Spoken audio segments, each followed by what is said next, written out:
Foreign Relations Committee will come to order. We want to thank our witnesses for being here today for the second in a series of hearings on Russia. This committee is attempting to get a clearer sense of the administration's overall posture on Russia. And again, we thank you both for being here. We have outstanding witnesses today. We'd like to understand what was agreed to when the leaders of our two countries sat down in Helsinki.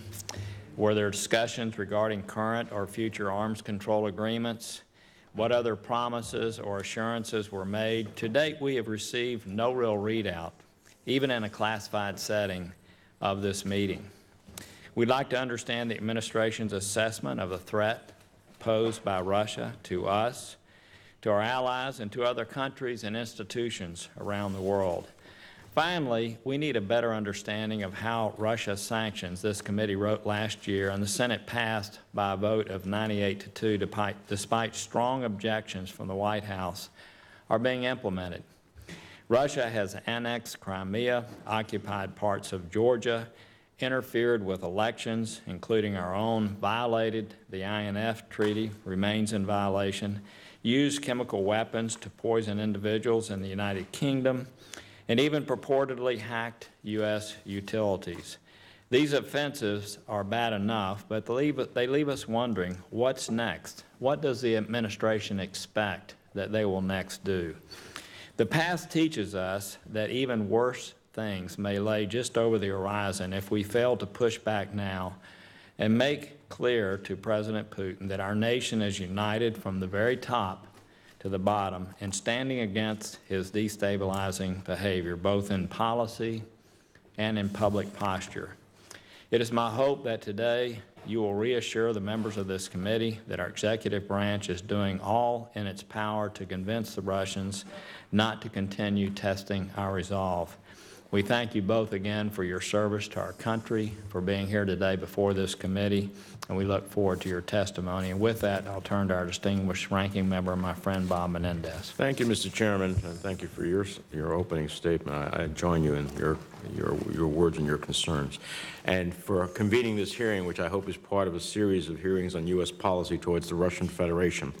And I hope we can get clarity into our policy and effectively pursue oversight and legislation. More than a month after President Trump's Helsinki meeting with President Putin, we remain in the dark about what the two leaders discussed. We continue to hear more information, accurate or not, from the Russian government than from our own. It's not only embarrassing, but I believe its lack of transparency has implications for our national security. I'm not convinced that those who need to know in our own executive branch have a full understanding of what happened. After more than 3 hours with Secretary Pompeo a few weeks ago, this committee has little more insight than we did before the hearing. Since the administration has failed to answer congressional requests or provide any information, I am today formally requesting the Department to provide all classified and unclassified cable traffic related to the Helsinki meeting, memorandums, and policy directives. I won't spend time today running through Russia's ongoing transgressions. I think President Trump's cabinet, Secretary Mattis, Director Coates, Secretary Nielsen, and others have warned that Russia continues to undermine our democracy. Russia uses chemical weapons to attack its opponents abroad. It invades its neighbors and illegally annexes territory. Assad's murderous regime and Iranian proxy fighters inching closer towards Israel rely on the Kremlin. And today, we learned from Microsoft that Russian hackers continue their attempts to attack the United States Senate and venerable American think tanks and NGOs. I have been disappointed by the calls by some on the other side of the aisle to ignore these threats and seek accommodation with Moscow. Sending mixed signals to the Kremlin and its allies only serves to undermine our pressure track and sanctions regime. I do not currently see the value in meeting with sanctioned members of the Russian Duma. They are sanctioned because of their support for the illegal annexation of Crimea, and they should remain on our sanctions list until Crimea is returned to Ukraine. I myself am sanctioned by the Russian government for my authorship of the Ukraine Freedom Support Act, and I'd be happy to meet with the Duma when each of the goals of that law are accomplished. Till then, they can stay in Moscow. I'd like to use this hearing to look forward. The administration often points to its record while ignoring the President's damaging rhetoric on Russia policy. With that said, I was pleased that Secretary Pompeo committed to work with us on new sanctions, as outlined in my bill with Senator Graham and many others on this committee. Today, I'd like to hear in detail specific provisions of the Defending American Security from Kremlin Aggression Act of 2018 that you'd commit to working towards. I want your views on how these measures could impact the Kremlin's decision-making calculus and how the sanctions the bill imposes would impact the intended targets. The bill recognizes that our efforts to date have been insufficient. It includes tough measures which we recognize have implications for U.S. companies and our allies. However, do we really believe it is acceptable or in our national interest for U.S. companies or those of our allies to be doing business in Russia, particularly supporting the very sectors that have aided and abated Kremlin's aggression and interference? It's utterly ridiculous that President Trump would publicly champion a U.S. Russia Business Council rather than condemn the Kremlin's outright aggressions. Second, I want to hear how you would support provisions to deepen cooperation with Europe on Russia sanctions implementation. Our sanctions regime is only as effective as our ability to convince Europe to increase the pressure. Third, I continue to believe that our government is not properly constituted to address the hybrid threat posed by Russia. Our bill would establish a national fusion center to address malign influence and hybrid threats, and also calls for the establishment of a sanctions coordinator office within the Senate. I look forward to your thoughts on how we can structure our national security institutions to maximize our ability to address complex threats. Fourth, I'd like to hear about efforts to implement the current CAATSA sanctions law. The administration has argued that mandatory new provisions of CAATSA have not been invoked because it is easier to use established executive order authorities. I'd like to hear a clear reasoning for this and assurances that the clear intent of Congress is being met, because as of now, I'm not convinced. Specifically, I'm interested in sections 225, 226, 227, 228, 233, and 234. I strongly oppose the waiver provision in NDA, which allows the administration under certain circumstances to waive sanctions in Section 231 on the defense and intelligence sector. In response, I inserted a strong reporting requirement demanding the State Department be more forthcoming and transparent on how it's implementing Section 231. And I remain concerned that the conferees effectively gutted this important provision, so I hope the state can convince me otherwise. Finally, I want to end with a note of thanks. I do understand that there are many within our government who are dedicated to a more assertive approach with respect to Russia that is clear-eyed and well-intentioned. And at the risk of making their jobs more difficult, I'd say that the individuals before us today fall into that category. Thank you, Mr. Chairman, for calling the hearing, and to our witnesses for appearing. No, thank you. Thank you for your comments. Our first witness is Wes Mitchell, Assistant Secretary for the Bureau of European and Eurasian Affairs, U.S. Department of State. Again, we thank you for being here and appreciate what you do for our country. Our second witness is Mr. Marshall Billingsley, Assistant Secretary for Terrorist Financing, U.S. Department of Treasury. We thank you for the same. We appreciate the fact you're sharing your thoughts and viewpoints with us today. Mr. Billingsley, for the committee's benefit, I understand you have returned early from travel to be here today. We thank you for that. We also originally had Assistant Secretary Chris Ford scheduled for this hearing, but we were asked that he be available to testify before the Senate Banking Committee. I think you know we have a simultaneous hearing happening. Since we had these two outstanding witnesses, we relented and allowed Chris to go over to the Banking Committee, so that testimony will be taking place there. He likely will be before us again in the future to talk about some other issues that he's responsible for. So again, we thank you. You know the order here. If you could summarize your comments in about 5 minutes. Any written materials you have with unanimous consent will be entered into the record. And with that, Mr. Mitchell, if you begin, we'd appreciate it. Chairman Corker, Ranking Member Menendez, thank you for inviting me to testify today. If you'll indulge me, I want to start with a piece of welcome news that's unrelated to this morning's testimony.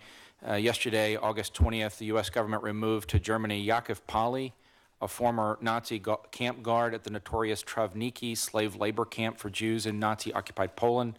While this process took far longer than we wanted, the removal of this individual can bring some comfort to Holocaust survivors and others who suffered at the hands of those like Polly, who did the cruel bidding of the inhuman Nazi regime. I will use my prepared comments today to outline in brief form the overarching strategy of the United States towards the Russian Federation. The foundation for this strategy is provided by 3 documents, as directed and approved by the President: the National Security Strategy, the National Defense Strategy, and the Russia Integrated Strategy. The starting point of the National Security Strategy is the recognition that America has entered a period of big power competition, and that past U.S. policies have neither sufficiently grasped the scope of this emerging trend nor adequately equipped our nation to succeed in it.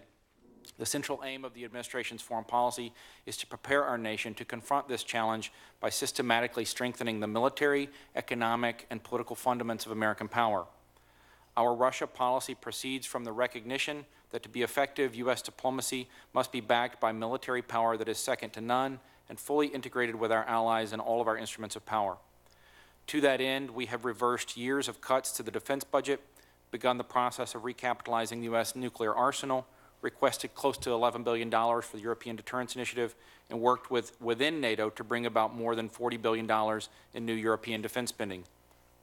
At the NATO summit, we established 2 new NATO commands, including one here in the United States, new counter-hybrid threat response teams, and major multi-year initiatives to bolster the mobility, readiness, and capability of the alliance. In tandem, we have worked to degrade Vladimir Putin's ability to conduct aggression by imposing costs on the Russian state and the oligarchy that sustains it. Building on Secretary Pompeo's testimony, I am submitting for the record a list of actions this administration has taken. These include, to date, 217 individuals and entities sanctioned, 6 diplomatic and consular facilities closed, and 60 spies removed from American soil. Our actions are having an impact.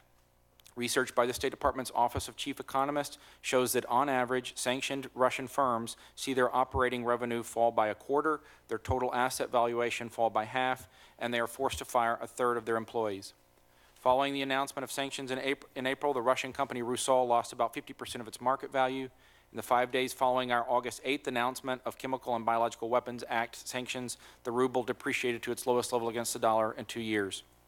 Even as we have imposed unprecedented penalties for Russian aggression, we've been clear that the door to dialogue is open should Putin choose to take credible steps towards a constructive path. In Syria, we created de-escalation channels to avoid collisions between our forces. In Ukraine, we have maintained an effort under Ambassador Volker to provide the means by which Russia can live up to its commitments under the Minsk agreements. But in all of these areas, it is up to Russia, not America, to take the next step. We've placed particular emphasis on bolstering the lines of the states of frontline Europe. In Ukraine and Georgia, we lifted restrictions on the acquisition of defensive weapons. In the Balkans, we have played a hands-on role in resolving the Greece-Macedonia name dispute and engaging with Serbia and Kosovo to propel the EU-led dialogue. From the Caucasus to Central Europe, we are promoting energy diversification, fighting corruption, and competing for hearts and minds. Our strategy is animated by the realization that the threat from Russia has evolved beyond being simply an external or military one. It includes influence operations orchestrated by the Kremlin in the very heart of the Western world. These activities are extensively resourced and directed from the highest levels of the Russian state. It's important to state clearly what these campaigns are and are not about. What they're not about is a particular attachment to U.S. domestic political causes. They're not about right or left, not about American political philosophy.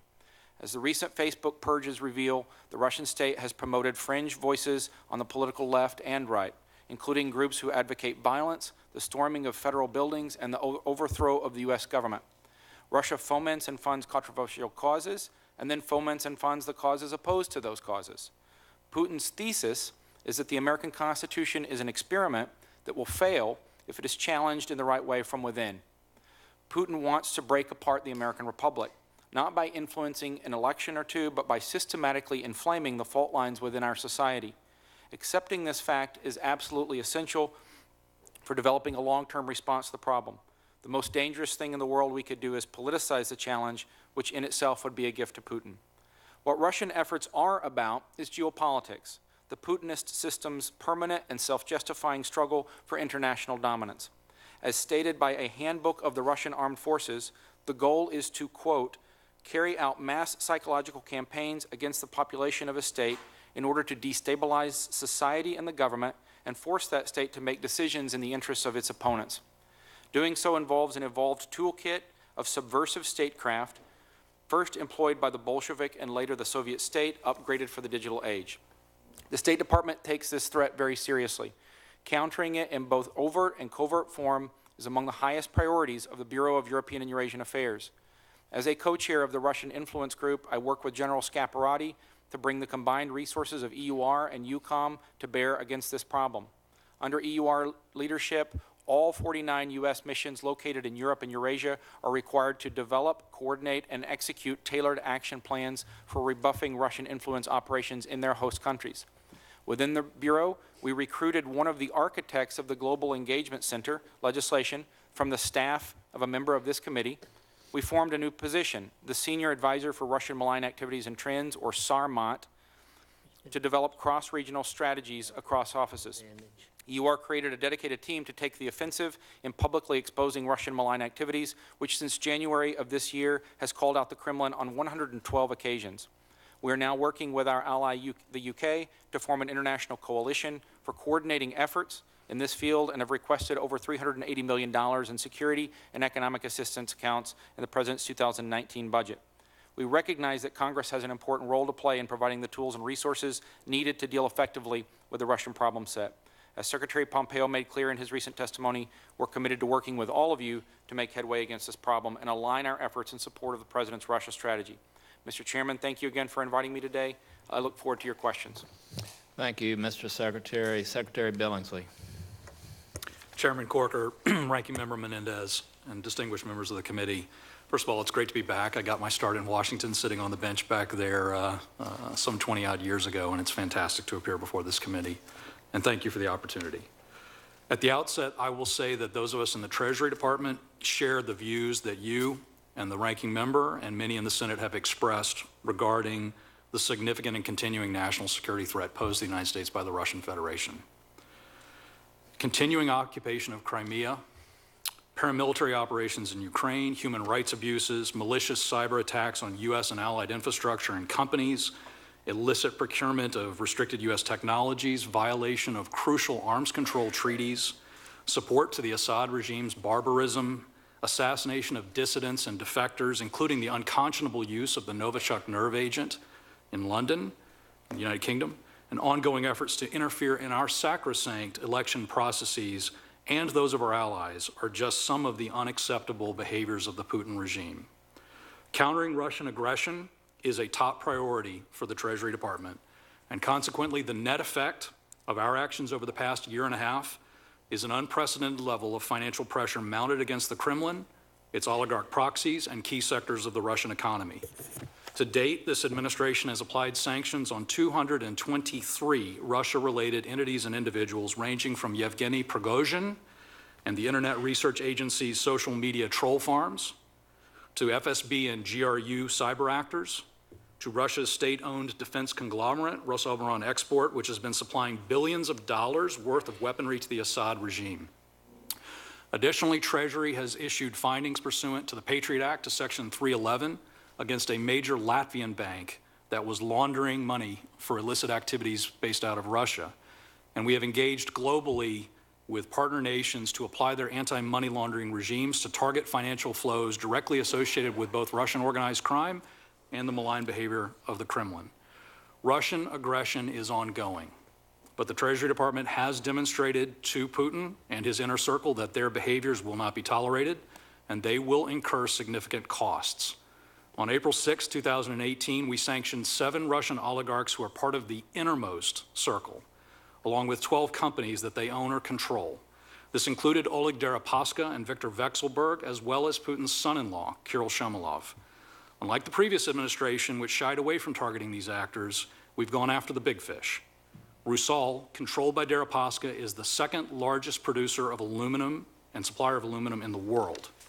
As a result of sanctions, Deripaska's estimated net worth, his personal net worth, has dropped by more than half. The share price of the holding company that controls Rusal was cut likewise by more than half on the London Stock Exchange on the day we took our actions. Similarly, Viktor Vekselberg's personal net worth has dropped by an estimated $3 billion, and his company has now been forced to divest from ventures in Switzerland and Italy. When Treasury acted, Moscow traded stocks experienced their biggest plunge in years, and the ruble slid to its weakest position since 2016, and it still has not recovered from that. In all, our measures are taking a direct toll on the wealth of the elites who serve as Kremlin proxies and on the Russian economy. Their growth is nearly stagnant. Foreign direct investment is down. There's limited willingness to invest further in their oil and gas sector, which is fundamental to their economy. The cost of borrowing for the Russian government is way up, and the central bank is increasingly forced to step in and prop up Russian financial institutions. Nor will we cease to ease up. We will not ease up for as long as this malign behavior persists. As an example, over the past 2 weeks, we've imposed additional costs on Russian entities. Namely, we sanctioned a Russian bank, which has facilitated millions of dollars in transactions for North Korea. And we designated a major Russian port operator, maritime port operator, for providing services to North Korean flagged vessels and helping to evade sanctions.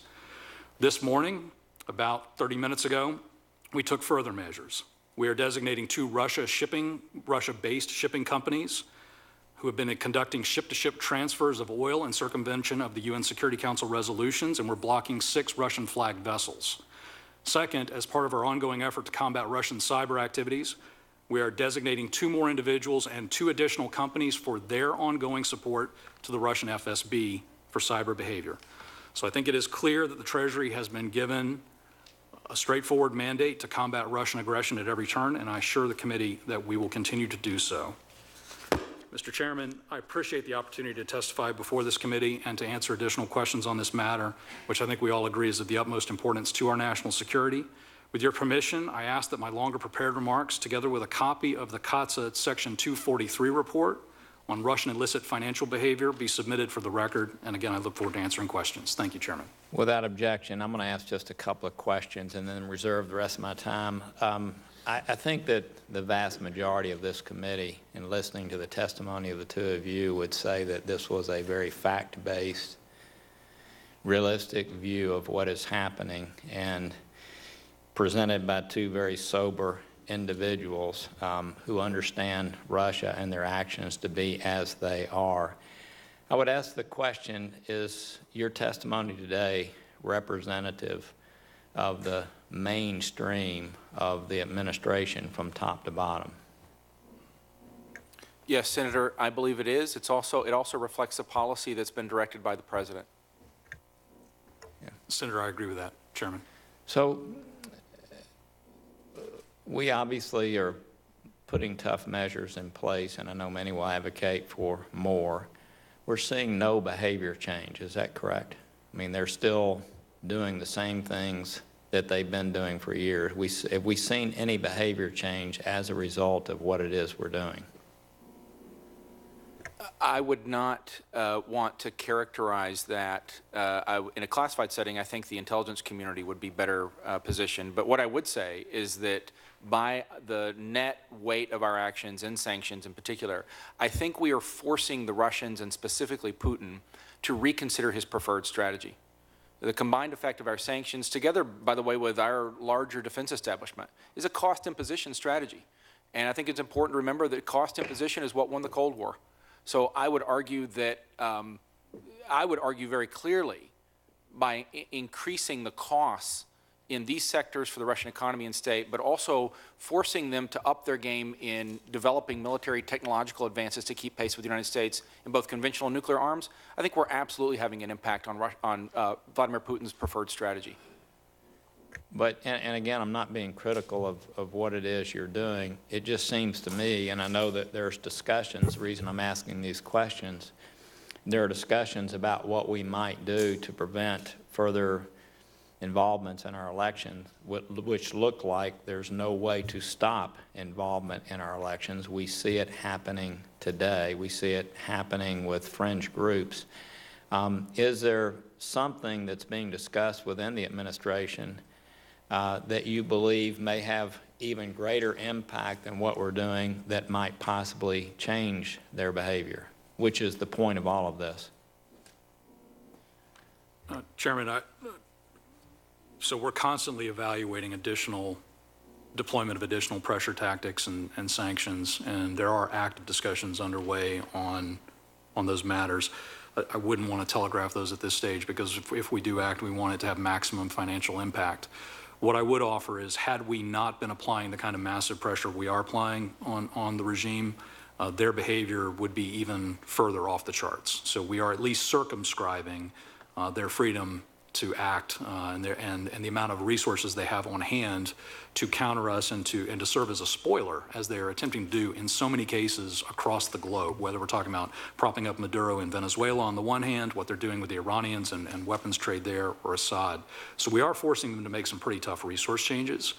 Likewise, we do see clear indications that a number of the oligarchs who thought they would just simply get bailed out by the regime for the hit that they've taken have in fact not been made whole. And that's perhaps due to the fact that the regime itself is struggling for the kind of resources that they would need to do that. I'll reserve the rest of my time. Thank you, Senator Menendez. Thank you, Mr. Chairman. Thank you both for your testimony. And, Mr. Chairman, I would like to take up the Secretary's suggestion that maybe we should have a classified briefing on the impact of sanctions and behavioral change. I think that would be instructive for the committee. I know we had one in banking, and numbers of us attended that, and I think they, just for what it's worth, generally speaking, I don't think it's classified, said there hadn't been any behavior change, but maybe we should have that for this committee also, but go ahead. So, Mr. Secretary, I think that that even listening to your response to the chairman's questions, I think we could generally agree, however, that despite our best efforts, both Congress's intentions to the laws that it has passed, the administration's enforcement of elements of that Russia continues to march on, though, both in destabilizing our democracy, other Western democracies, continues to have a frozen conflict in eastern Ukraine, continues to occupy Crimea, is engaged actively in Syria in a way that I think undermines our national interests. So is that a fair statement? I think that is a fair statement, and I would just add to it what Director Coates said, the assessment of the intelligence community, that there is a pattern of a campaign and pattern of pervasive influence. It's not at 2016 levels, and the administration is responding to that with a clear-eyed strategy. So if that is if we're agreed that it has not, at least as it relates to all those things, changed its course of conduct, do you support stronger sanctions on the Russian energy and banking sectors? I support a continuation of the administration's current approach, which is to use the sanction authorities that we have. And I think we have a good track record to show for that. If you had the ability to have stronger sanctions on Russia's energy and banking sectors, would you welcome it? We make full review and use of all of the authorities at our disposal and are always assessing for new targets. We had the Secretary of State here, and who is your boss, and he actually said that he welcomed, as a result of my questioning, he welcomed, we didn't specify which one, but he welcomed a new round of sanctions as it relates towards Russia. I assume that you're in agreement with him. I am. As I said, I would continue using the authorities that we have. I believe that we've got excellent authorities, and we always use the tools that Congress gives us. What I would say from the executive branch perspective and for effective diplomacy is we need discretion with those sanctions. So sanctions without discretion, in my mind, is the antithesis of strategy. We have to have the flexibility to use them in a manner that reflects diplomatic realities, and I think we've done a good job of that. I get concerned when I have seen both this and previous administrations use waiver authority in a way that is far beyond discretion, undermines the intention of Congress, so we may have a different point of view as exactly how much discretion you end up having. Do you support the establishment of a sanctions coordination office at the State Department? I would reserve opinion on that matter. I think we're looking internally at how best to continue coordinating sanctions in the days ahead. I think we've done a good job. We've heard a lot of complaints from European governments about the lack of senior level coordination on sanctions. I'd like to commend it to your attention as well as the secretaries. Let me ask you both, do you support the establishment of a national fusion center to coordinate policy against malign actors across or the whole of government? I think there is something to the idea of a mechanism for increasing coordination within government. It's a problem that has a lot of different aspects. There's a cyber and technical aspect. There's a diplomatic and messaging aspect. There's an informational aspect. My caveat would be, I think it's important to go about this in a way that does not get in the swim lane of current lines of effort, which I would argue are doing a good job. I think our team is preparing some structured feedback on the legislation that the ideas that we've seen in the bill. We would look forward to that. Let me ask you this.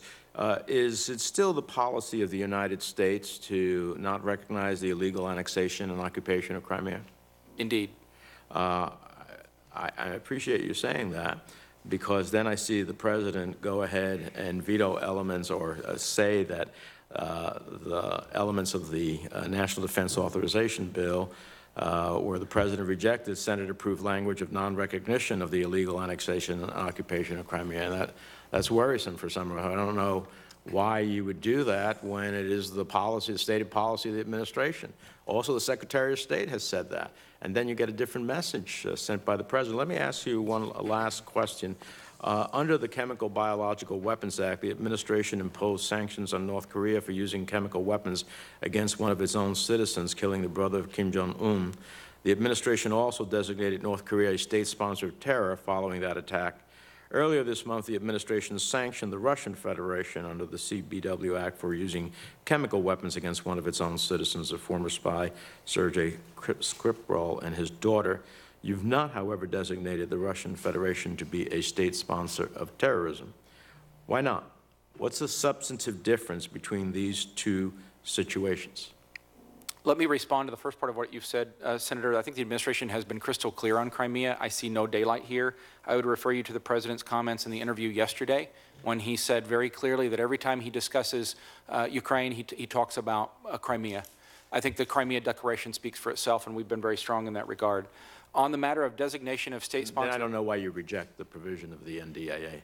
It's just a codification of a view. I don't quite get it. It creates confusion in the world. But go ahead. Second part of my question. On the second part of your question with regard to a state sponsor of terrorism, I think I don't want to get ahead of process. I think this is something that's always important to keep in our pocket. I think we're looking very carefully and sober-mindedly at Russian behavior in all regards. And CBW sanctions speak for themselves. Depending on how the Russians now respond, there could be a follow-on to that per the law. So I would just say we reserve to ourselves all options with regard to Russian behavior. I just would say there's no differentiation between what happened in North Korea and the actions the administration took, which I applaud, and the Russian Federation. And there is no reason that we shouldn't employ all the uses that we have, because we need to deter the Russian Federation from undermining our elections and continuing to violate the international order. Thank you, Mr. Chairman. Thank you. Senator Portman. Thank you, Mr. Chairman. And let me start by reiterating what the Chair and Ranking Member both said about both of you. I'm glad you're there. And I thought that you gave us a sober but very thoughtful and fact-based presentation today.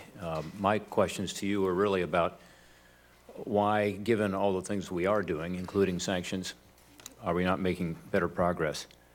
Let me start by saying I appreciate that a couple weeks ago the Secretary was able to make clear the findings of the investigation into the Russian involvement in the attempted assassination in Sergei Skripal and his daughter. And I think that's the sort of thing where, we need to be frank and be clear-eyed and hold Russia accountable. And I appreciate the fact that that triggered some of the sanctions we've talked about today.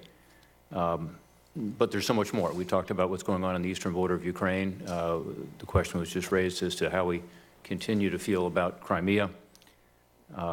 You talked about espionage, cyber attacks, disinformation, propaganda campaigns. You talked about the active Russian evasion of the North Korean sanctions. The influence operations that Facebook recently talked about does foment destabilization. It's not about right or left politics. And I think you make the good point that when we break this down on a partisan basis here in this body and in this country, that only comes to help Russia, not us. And I hope that we in this committee have been able to avoid that and will continue to. Today, Microsoft announced that it thwarted Russian-backed cyber attacks, as an example, on the IRI, the International Republican Institute, and also on the Hudson Institution. So this is ongoing, even as we talk here today. I think sanctions are necessary. You talked about how firms that are sanctioned are impacted, including, you said, On average, a firm would lose 1/3 of its employees if it was sanctioned. The ruble has been devalued. But it's obviously not working the way we would like it to. I'm not saying it doesn't have impact, and again, I think it's necessary. So my question to you really is, what would be more effective? What either additional sanction pressures or non-sanction pressures do you think would be most effective in countering what is going on? And specifically, I'd like you, Secretary Mitchell, to talk a little bit about the Global Engagement Center. There was talk about a new fusion center. I'm not necessarily against that, but we just set up this Global Engagement Center. Senator Murphy and I spent a lot of time on legislation over the years working on this. The idea there was to, at least with regard to pushback on the disinformation and propaganda, be able on an interagency basis to be able to have better coordination and be more effective in pushing back. We have, frankly, much less resources than the Russians use every day here in Washington, D.C. even. But could you talk a little about that or other ways we could deal with what is obviously a continuing problem with Russia? Thank you for those questions, Senator. Let me just respond in brief to the three things you've asked. On the first part, I'm not sure I would characterize the efforts that we've made in quite the way that you have in terms of impact. I think the chilling effect on the Russian economy and certainly key sectors has been significant and measurable. Since 2013, foreign direct investment in Russia has fallen by 80%, which is a pretty stunning number. You know, at this point, we're looking at an impact through the chilling effect of use of 231 from CATSA of $8 to $10 billion in foreclosed arms deals. I think your broader point on Putin and his view of the United States not having a partisan axe to grind is apt. I don't think that Putin is a student of Jefferson or Adams. I think he's a student of Haushofer. I think it's about geopolitics.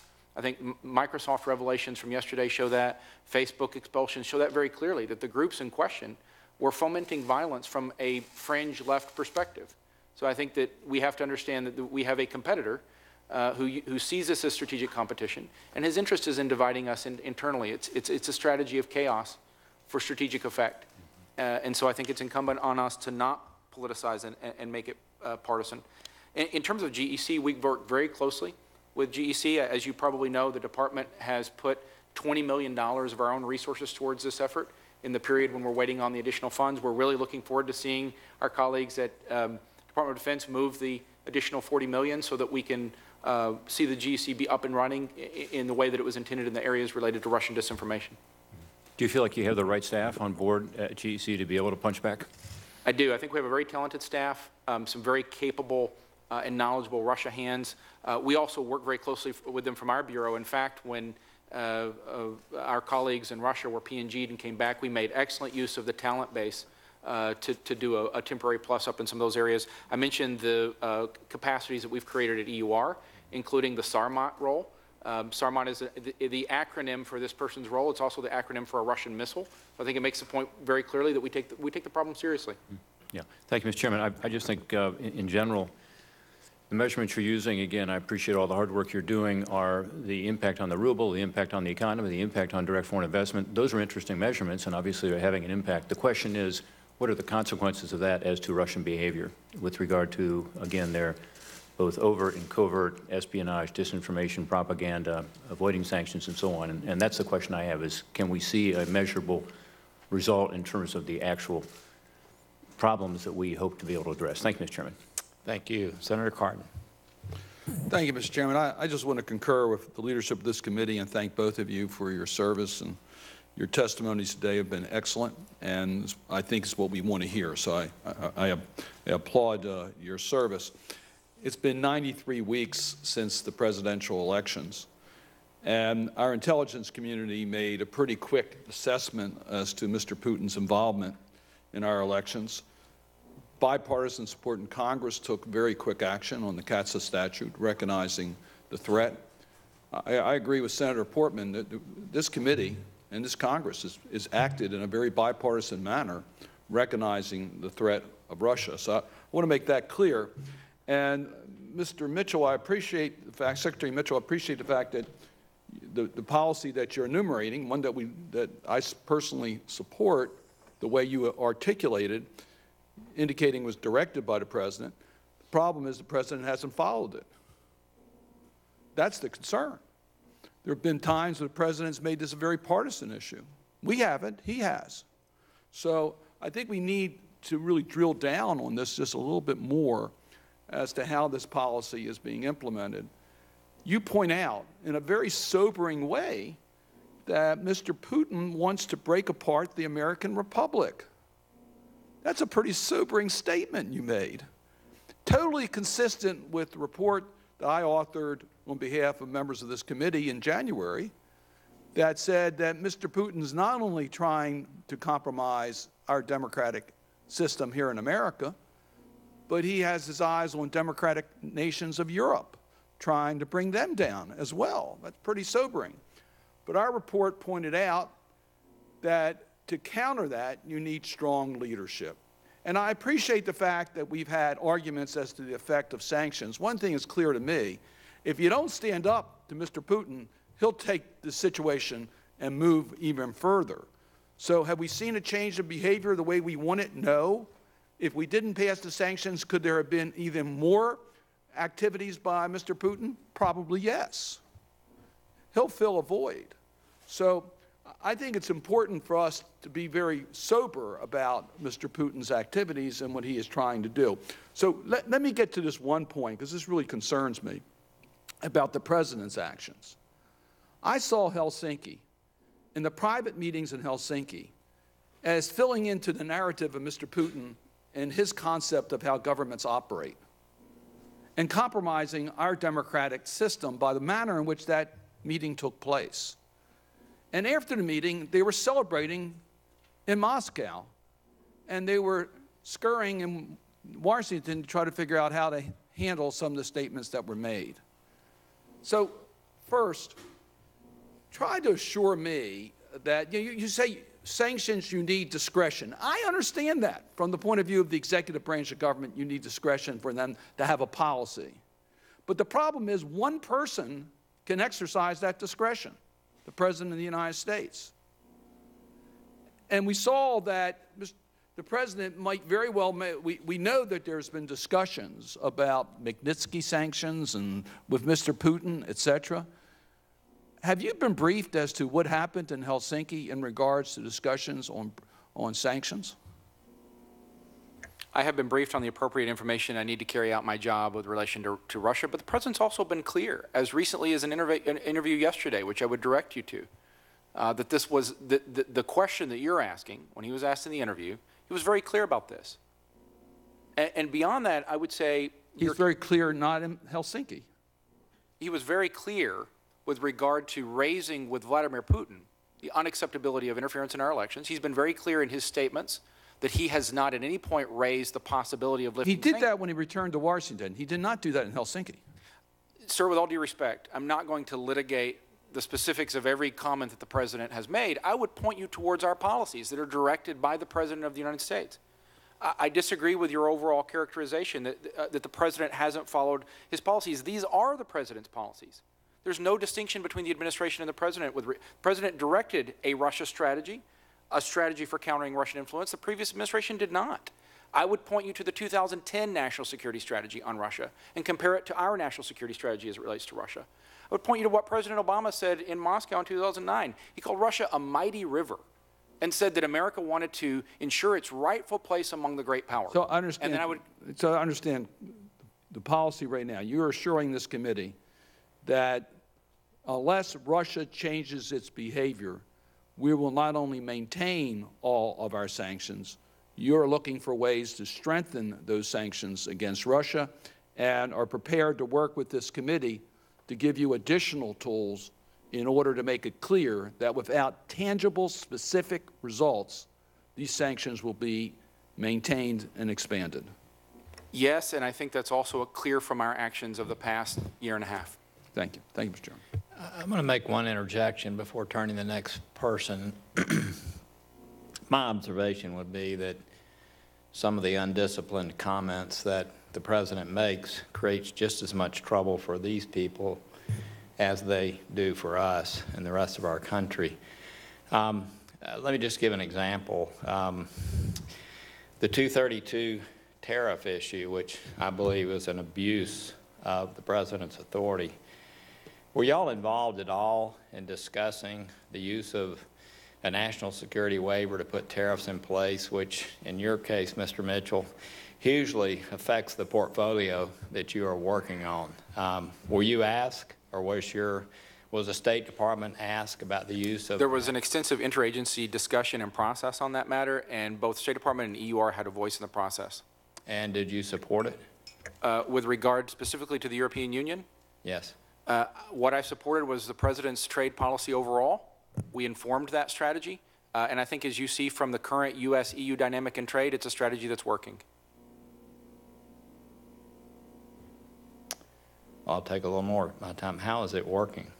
We currently have a conversation underway, a structured dialogue with the European Union about a lowering of EU barriers to American products and services.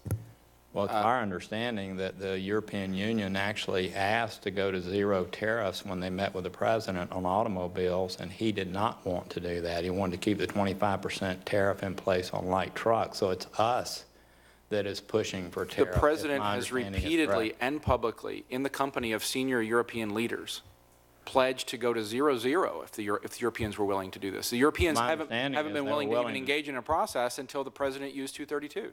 So you support the use of a national security waiver to put tariffs in place on steel and aluminum? I support the President's trade policy, sir. And did the Department recommend the use of the 232 waiver? I'm not going to get into the deliberative process. This is one administration. There's an interagency process for everything related to what you're asking about, and we're on the same page. Senator Paul. Thank you. You know, I think we've asked some important questions, and a really important question that we have to ask is, do sanctions change behavior? And so without the answer to that, I think we can't really decide whether we want more sanctions till we decide whether sanctions work. And that's another way of asking the question, do sanctions work? I think with regard to Iran, when the world had sanctions, there obviously is evidence that it worked to bring Iran to the negotiating table. In this case, there really is a question, do they work, and do more sanctions work even better? I think one possibility is that they don't work, and if they don't work, what is the result of sanctions? One result of sanctions might be that it drives Russia more into the sphere of China, and drives a country such as Turkey more into the sphere of either Russia or China. And so I think there are arguments to be made that perhaps more sanctions aren't the way to go. Sanctions are sort of the stick, and the question is, what is the carrot? I would say that one of the carrots might be considering whether or not we continue to insist that Ukraine and Georgia be in NATO. I think that if you really wanted to influence Russia's behavior, and you were talking in a one-to-one basis with Russia, and you were to have some sort of agreement, I think an agreement not to have Ukraine and Georgia in NATO might lead to less conflict in both Ukraine and Georgia.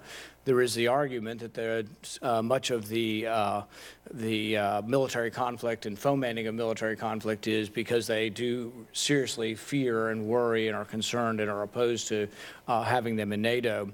It was George Kennan who said in 1998 that if the West insists on pushing NATO into Eastern Europe and into the surrounding countries around Russia, that it will lead to the rise of militarism, nationalism, and ultimately an aggressive leader in Russia. And he said this in 1998, and I think, you know, his words had great prescience in the sense that some of the things you see in the world are reactions to actions that we take.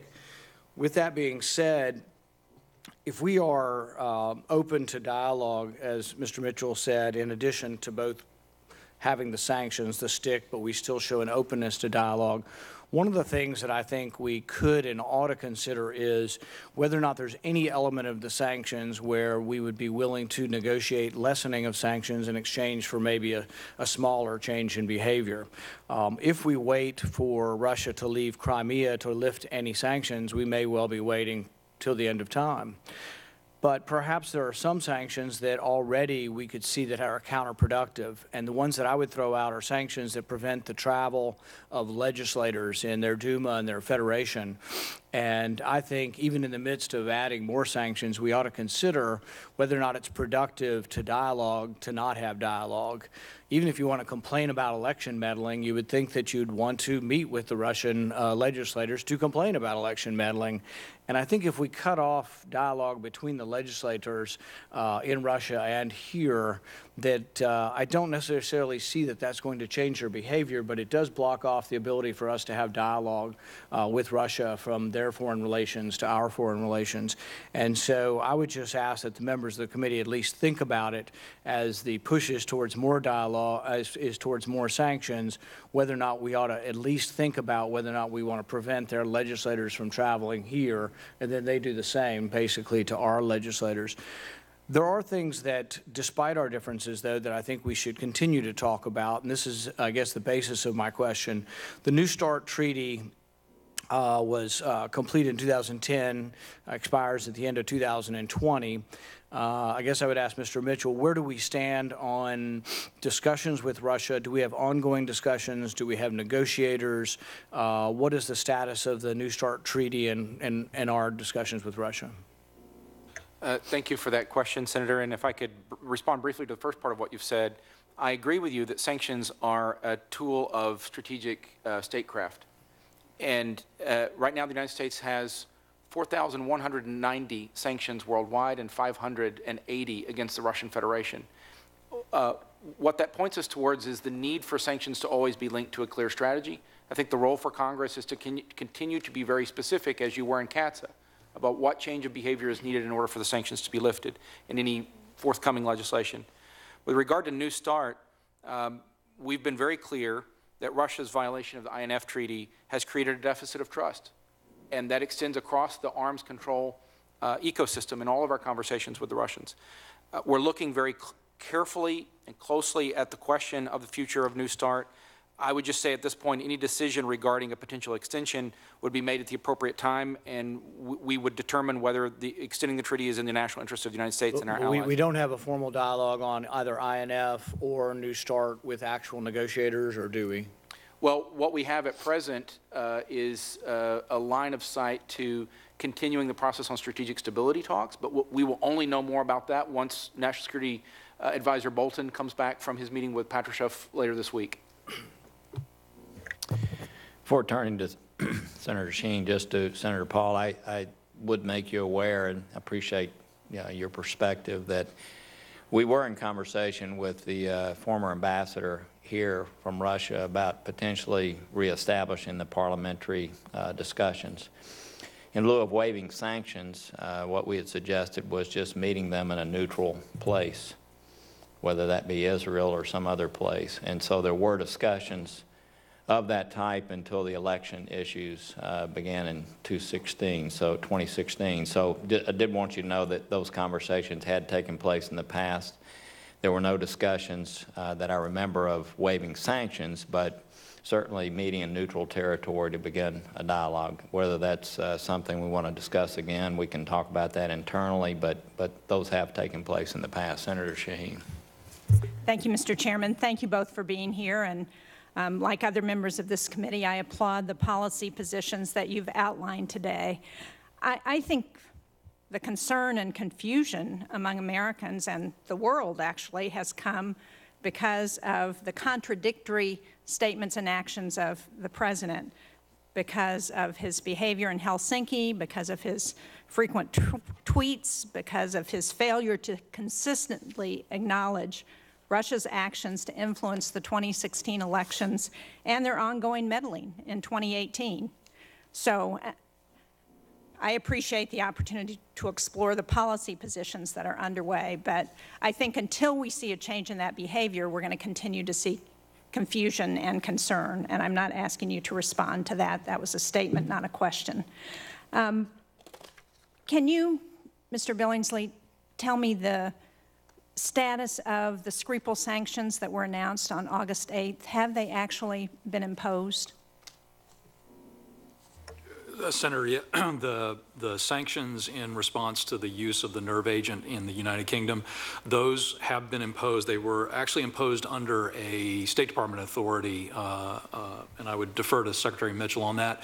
We were in close consultation with the State Department in the run-up to that, and depending on, as Secretary Mitchell has indicated, depending on how Russia reacts, there is a menu of additional follow-on options that range in potential severity, which we're in continuing close discussion on as well. Secretary. And Secretary Mitchell, are we supporting Foreign Minister Hunt's call for the EU to impose greater sanctions against Russia in line with what the United States have done? And are we also working to try and encourage the EU to do that? Yes, we are, Senator, very much so. We're in close consultation with our British counterparts at this point on an almost daily basis, and have been both with regard to the Skripal expulsions and next steps on sanctions. And I would just add, we were encouraged to see that the Europeans, partly because of U.S. engagement, created their own distinct chemical weapons-related sanctions authorities, which was a new and important step.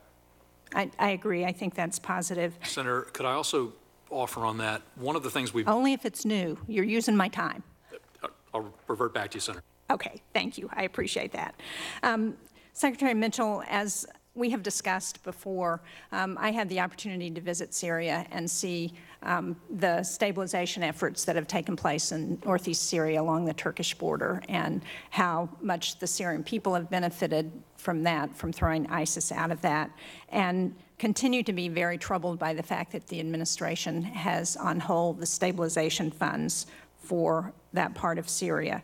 How does continuing to deny efforts to support stabilization in that area fit with our Russia policy? Because doesn't that give Russia and Assad and Iran all, and Turkey for that matter, all the opportunity to go into that part of Syria, which has a chance now with continued stabilization and continued support to be a place where the Syrians can enjoy some level of freedom from violence and from Assad and his regime and from all the other actors in the region.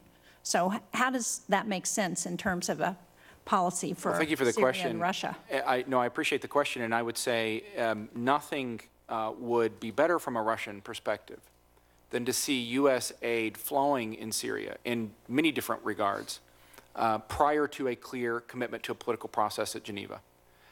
This is part of the stock Russian approach to next steps on Syria, to see the United States essentially bankroll various forms of stabilization, reconstruction, before we see the Russians do their part in committing to a political process. Well, I'm not talking about all of Syria. I'm talking about that part I understand the question, northeast but Syria you that asked we have how it was actually related to the committed overall to. Russia strategy.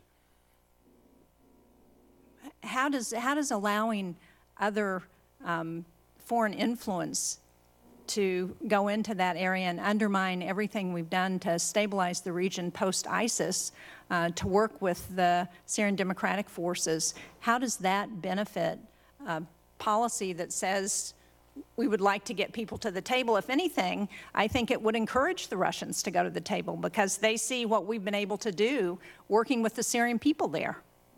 Senator, what I would say is we take very seriously taxpayer resources as they relate to the Syria problem in its entirety. We're cognizant of how that fits with the larger Russia strategy, and it's not clear to me that the actions that we're having are widening or creating a vacuum for other players. Have you been there? No, ma'am.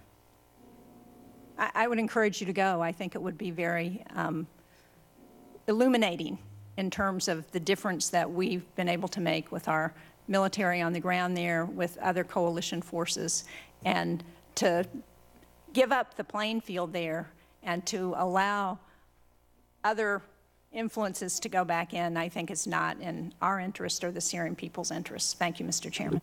Thank you. Senator Young.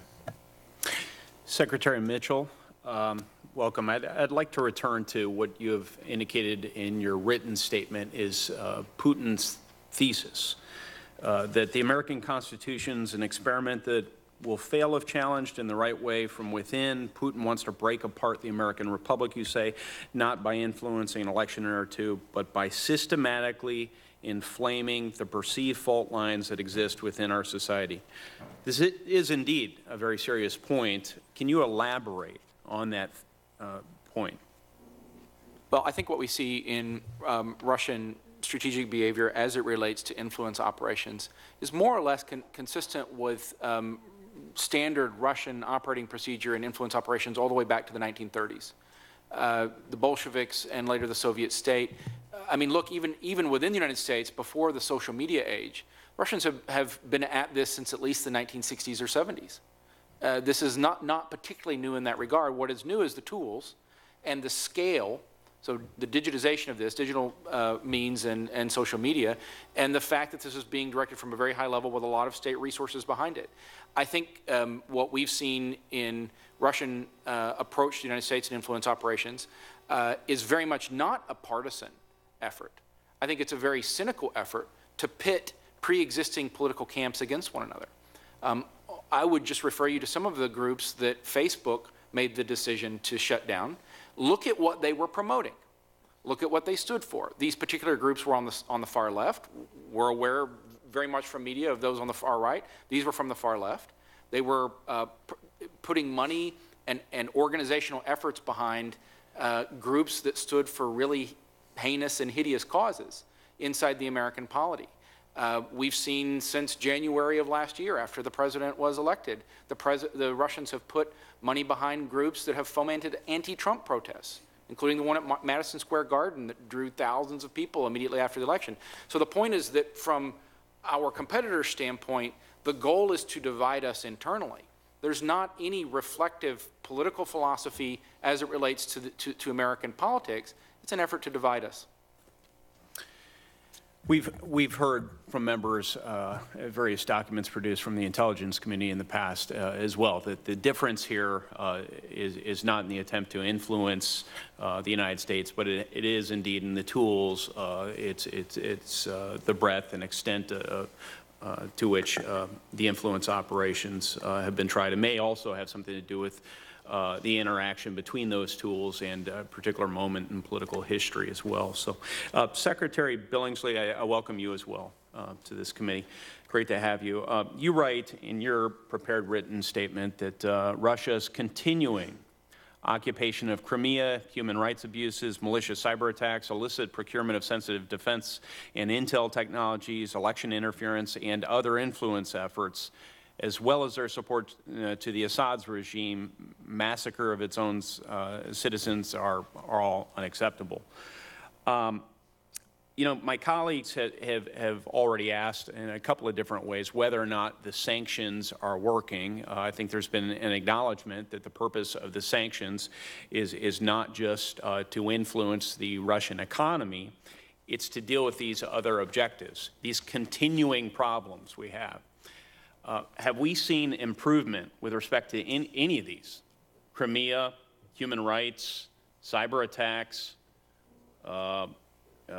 procurement of sensitive technology, so on and so forth, election interference on account of our implementation of sanctions?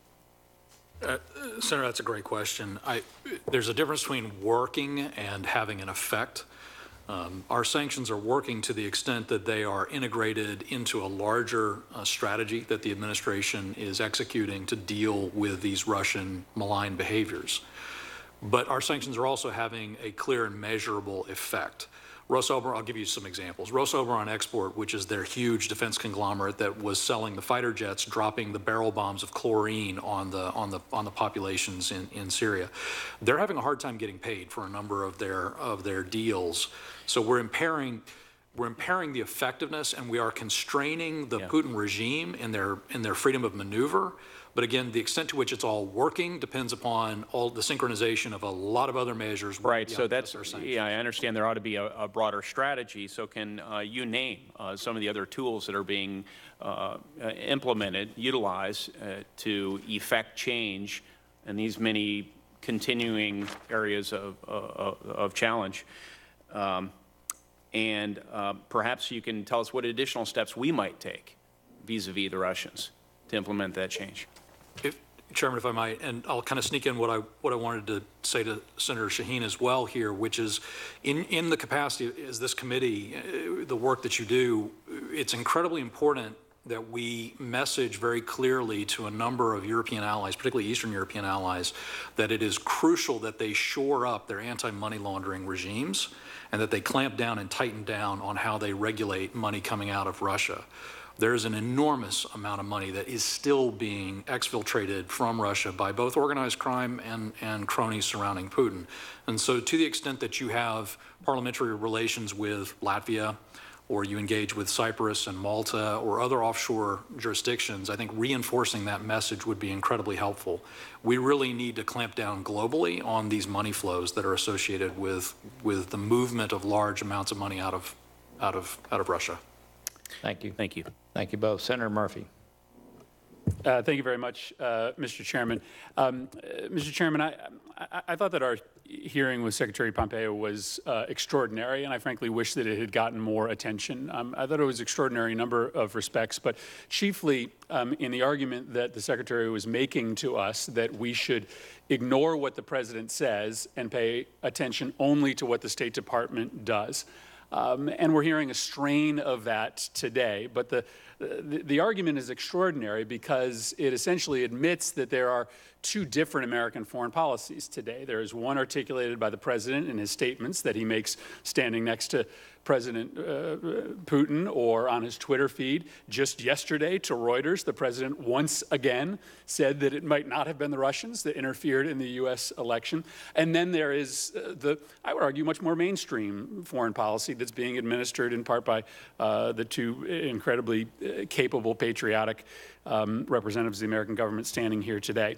And so I wanted to pose a question, I guess, to you, Secretary Mitchell, in the context of how this plays out on the issue of propaganda, building off of the question that Senator Portman asked you. I thank you for the work that you've done to stand up the GEC while you're waiting for the transfer authority. You've gone and worked with Secretary Pompeo to find some money to get that up and running, and I agree that it's going to make a difference.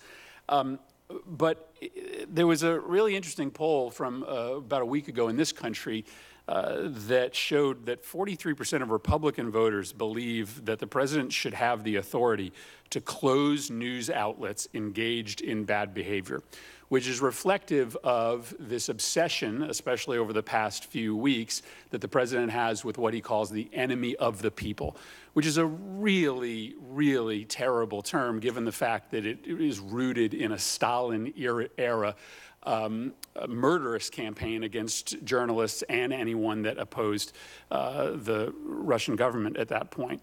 And so I feel like you're doing some great stuff on the GEC. You're doing some innovative work to push back on Russian propaganda.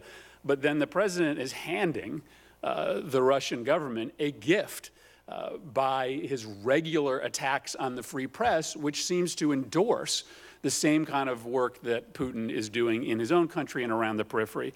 And so I guess the question is, isn't Putin's assault on the free and independent press inside Russia and in the Russian periphery emboldened by President Trump's regurgitation of these Stalin-era attacks on American media? Thank you for your questions, Senator. Let me respond to the two things that I've heard you say. The first, I just want to push back on this idea that there is a strategy that's separate from the views of the president. This is the president's administration. This is his foreign policy. National security strategy, national defense strategy, the directives that we have from policy are coming from the president. The strategy overall, I would characterize on Russia in one sentence: continue raising the cost until Russian aggression ceases while keeping the door open to dialogue. I think if you look at the last 18 months, that's exactly what we've done. I look at the president's efforts at dialogue within the context of an administration that's increasing defense spending by $700 billion, recapitalizing a nuclear arsenal, and has had 222 sanctions to date on Russian individuals and entities. In contrast to a previous administration that sought dialogue, but did so while gutting our military, talking about global zero in nuclear weapons. So I think the context matters. I think the strategy documents send a very clear signal about what we're trying to accomplish vis-a-vis Russia, and I think it's the right approach. Right, but the president said yesterday that it might not have been Russia that interfered in the 2016 elections. That is not the policy of the U.S. State Department, right? But that's what the president said yesterday. I have a list in front of me with dates that I'd be happy to submit for the record of the instances on which the President of the United States has been very clear in attributing to Russia interference in our elections and pushing back on that interference. Got it, yesterday. But just tell me how it plays out in the context of propaganda, and specifically talk about whether you have any fears about what the president's rhetoric on the American free press being an enemy of the people has on your work. Because again, I think you're trying to do the right thing here and trying to work with us. But if you think it's no problem, tell me that it's no problem. Well, look, Senator, I mean, in point of fact, I'd like to be clear that what the president has said is not that the free press, quote, is an enemy of people. He has said that fake news is the enemy of the people. Yeah, clearly, New Yorker, New York Times, Washington Post, CNN, MSNBC. A healthy fourth estate is a fundamental bulwark of a representational republic. I think today's media, we would all agree, is unprecedentedly polemical. And the political debate in this country has gone beyond the pale of what we've seen on the part of the media in a very long time. That's part of a healthy democracy. If what you're asking me to do is comment on politics, I'm going to stick to my job, which is policy. Thank you, Mr. Listen, I don't want to lead you down this road because I frankly know what you believe. I know that you don't believe that the press is the enemy of the people. And I just want to make sure that this committee understands that we got a tough job trying to give you the resources while your work is being compromised by the statements of the president. So again, I think we're all very appreciative of the work that you're doing. I just think it's important in these hearings to acknowledge that this separation between the president's rhetoric and the policy of the State Department. But again, I just want to say the foreign policy of the United States, we are executing the policy directives of the president, full stop. If I could, we do appreciate the work both of you do, and you know that.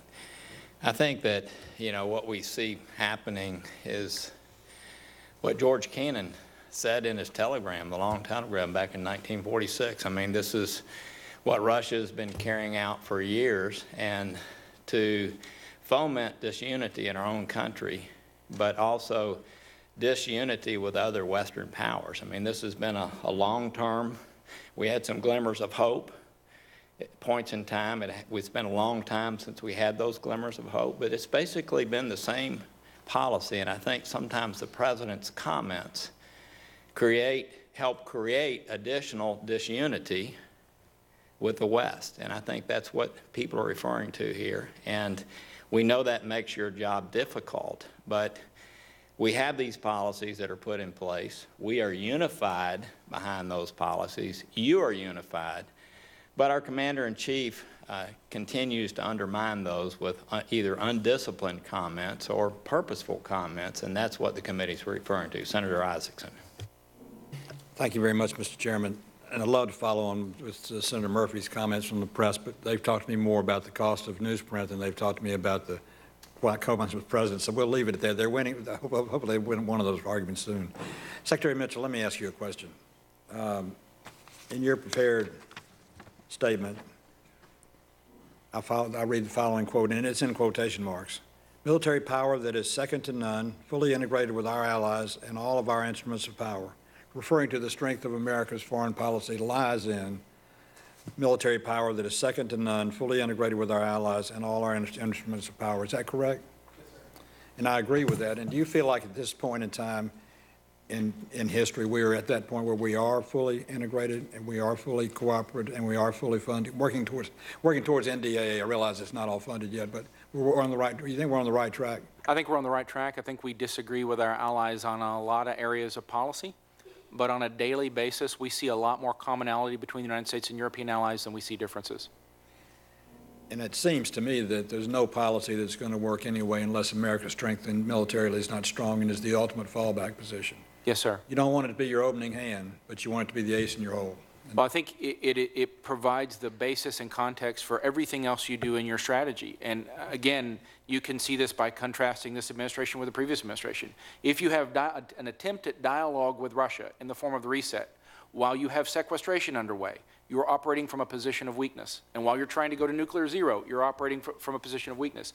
If you have an attempt at dialogue with the Russian Federation in the context of a strong national defense establishment where you've got tremendous $700 billion increase underway and you're recapitalizing your nuclear arsenal, I think you're operating from a position of strength. You're sending the right signal, there's no doubt about it, in my opinion. On talking about nuclear weapons, on the New START treaty, I was in the Senate in, I guess, 2010, Mr. Chairman, when we did the New START treaty. It's coming up in 2021, I think that treaty expires, is that correct? 2020?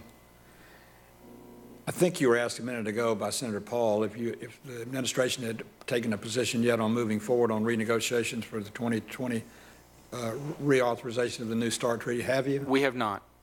Have the Russians engaged in any conversation about it? They've raised it on more than one occasion. The Russians canceled the previous attempt at strategic stability talks, which we saw as a broader indicator of where we're at on arms control. As you probably know, it's publicly known, they have some questions about various aspects of American compliance with New START that we see as being nefarious. The short answer to your question is, at this point, there is not an administration position on what we're going to do on New START. We'll make that decision at the appropriate time, consistent with U.S. national interests. In the New START treaty, we negotiated a unique identifier on warheads, which we never had before. How has that worked since its implementation? I would want to provide a fuller response in a classified setting. I'd like to have that if we could, because in the end, that's going to get to the foundation of life. If we ever go far enough with North Korea that we're in effect removing nuclear weapons, we're going to need to have some systems like that to make sure we can check and verify and trust and verify. And I think that was a good program that we established in the New START treaty. Lastly, I have seen the horrible pictures on TV almost every night in the last week about the gas and chemical weapons used in Syria. And I know the Russians have pretty much gotten I think they've gotten their lease established on their deep water port. Is that correct? They were meddling in Syria for a lot of reasons, but one of them was access to a port, if I'm not mistaken. Is that correct? I'm sorry, can you repeat the question, sir? I understand that Russians have negotiated some access with Syria to a port that they sought very badly and to get out of the conflict with Syria. Is that correct? I'm sorry, I still don't fully understand the question. Okay, then I'll read it exactly. In Syria? Yes. Yes, that's correct. Did I say something wrong? No, I just misunderstood. Okay, good. What do you think is the future prospects in the Syrian situation for Russian continuing engagement and further engagement by Iran in Syria? It appears that's going from a situation that got to a reasonable case of hope to an unreasonable position of hate being fulfilled. What do you see? We see two things. On one hand, you do see some modest constructive steps on the part of the Russians. I would call, in particular, attention to the engagement with Israel, looking into some of Israel's security concerns as they relate to Syria. On the other hand, you see Putin aiding and abetting a murderous regime, not supporting the legitimate process of Geneva, and creating a parallel process in Astana. So, on balance, the Russians are not being a constructive actor in Syria. Thank you very much. Thank you both for your service. Senator Booker, not here. Senator Markley. They're arguing over there as to who's. Thank you, Mr. Chairman, and thank you both for your testimony. In February, the State Department put out a statement that New START enhances the safety and security of the U.S. While you haven't reached a decision on whether it's going to be extended, is that a statement that you feel comfortable continuing to assert? Yes, sir. Thank you. We have various reports circulating of the conversations that took place in the President's one-on-one meeting with President Putin. Has there now been, for the assistance of the departmental interagency process, a sense of a clear memo of what was discussed and what should flow from those discussions? Both Secretary Pompeo and National Security Advisor Bolton have been clear that they received extensive debriefing by the President. That has trickled through in the form of policy directives. There's been extensive interagency process in the period since Helsinki in communication with all of our posts.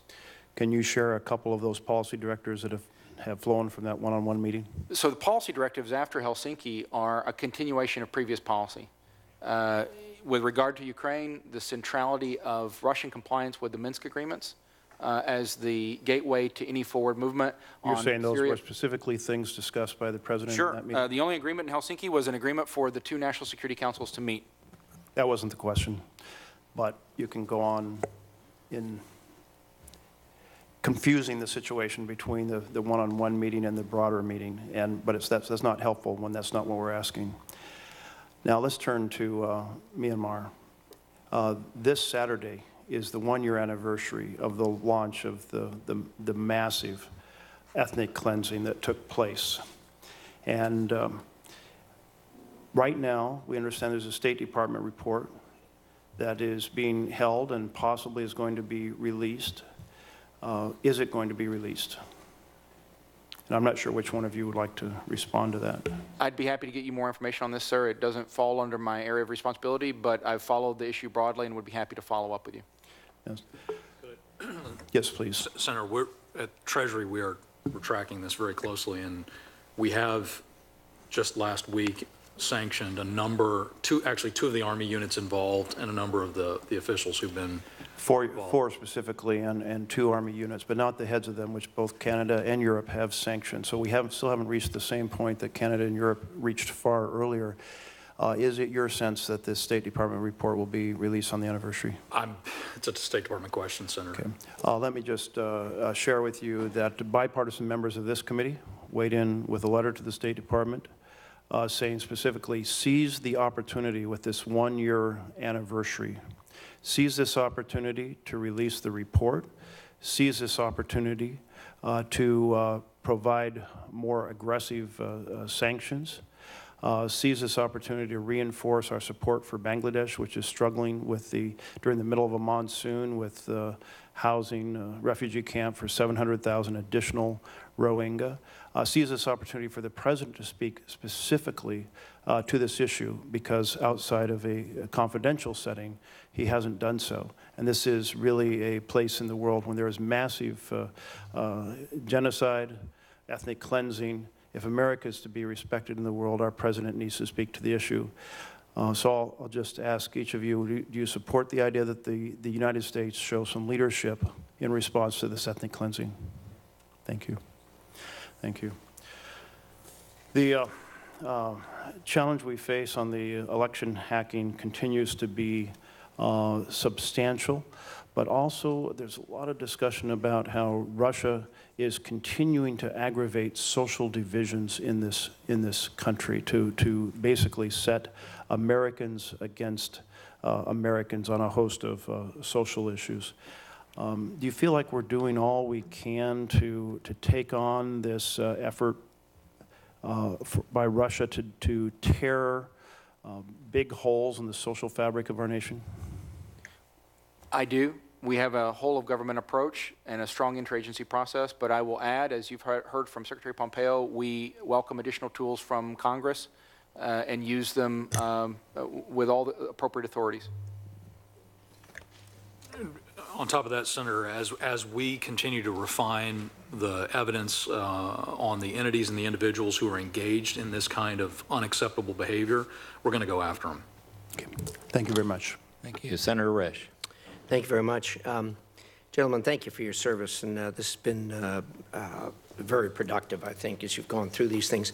First of all, I hope the American people will take note of the effect, the direct effect that our sanctions have had so far. I think that was a really good explanation of this effect, which really isn't reported very widely in the national media, and I expect they probably won't be this time, but the more exposure that we can give them is really important. I think that obviously the sanctions have 2 purposes. One is a direct effect to inflict pain, but the real objective is to change conduct. And, you know, you also did a good job, I think, of listing the conduct that we're attempting to change. And that is really a stunning list of some awful things that the Russians are doing and continue to do.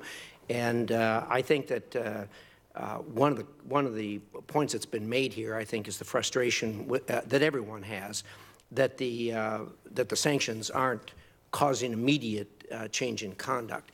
But I think our experience over the years has been that sanctions are not like kinetic action.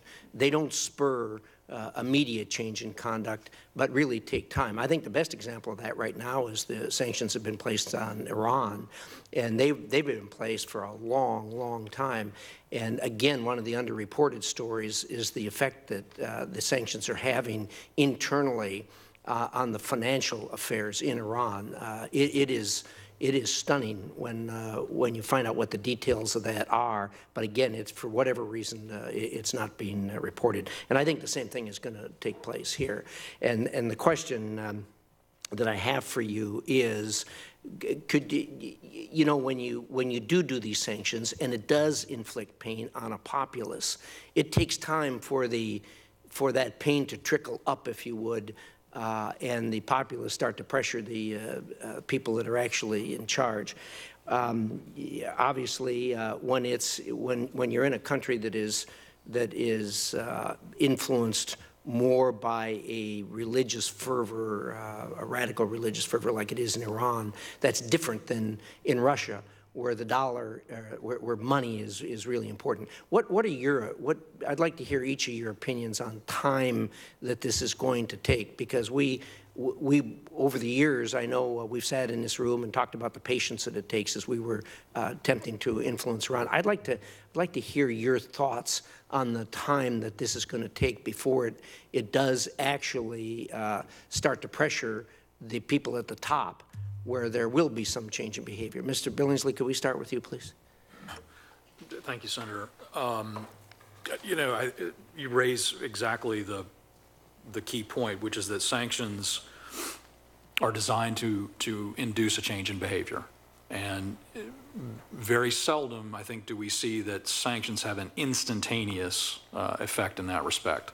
But the cumulative effect over time can in fact be a noteworthy change in behavior. And that's what we're seeking to accomplish in all of the different sanctions regimes that we're implementing, whether we're talking about the executive orders related to Venezuela, or we're talking about the North Korea campaign or the Iranian campaign, or in the case of Russia. The challenge we face, though, with Russia is that we're dealing with a markedly different scale here in terms of the size of the economy. This is the world's 13th largest economy. It's $1 trillion economy. They're the foremost oil producer. They're the second largest oil exporter. They hold Europe, in effect, hostage to energy supply in so many respects. They also are deeply into the supply chains relating to copper, even titanium with us. So it's a different calculus and a different calibration than we would be dealing with the hermit kingdom of North Korea or the Iranians. So again, I just recommend that the way we, I'll say, attack the Russia challenge has to take this into account. Yeah. Mr. Mitchell? I would concur with that, and I appreciate you raising that point. We always differentiate between the Russian people and the Russian state and oligarchy. I think the Russian people have suffered enormously.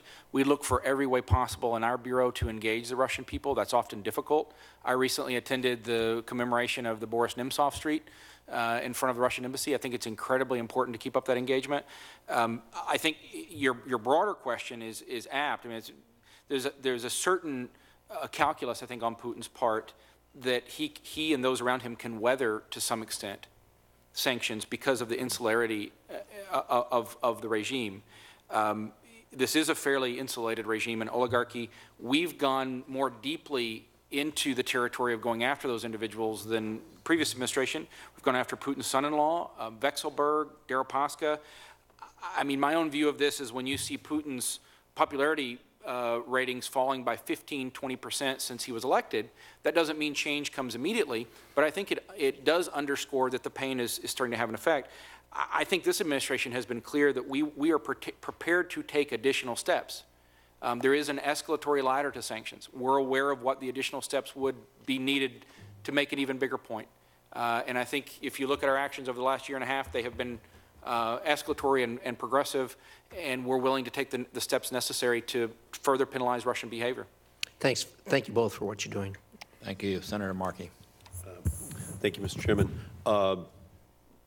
Russian spokesperson this morning said that they've been advised that there is no evidence of collusion between Russia and the United States in the election. So they're clearly in denial, and that continues to be their posture. And we're hearing that their behavior continues, and in fact maybe intensifying 10 weeks before an election in the United States of America. So if that's the case, how much more authority do you need to ratchet up the sanctions against Russia? It's 10 weeks to go. Time is of the essence. Do you intend on doing that, given the evidence that you have right now? We don't have a time for a long deliberative process here. We have to make sure, especially in the final 4 weeks of the election, that the sanctions are in place. First part of what you've said, I would just say that I think the public statements from the Russian government are deliberately obfuscatory. We convoked the Russian Charge immediately after the Facebook expulsions, and I think the general Russian official posture is one to deliberately mislead and say, we have no idea what you're talking about. I would say in response to your question... It just says to me they're not responding, they're not listening. Only the infliction of additional sanction pain is going to get them to change their behavior. We need an intervention in the underlying pathology here.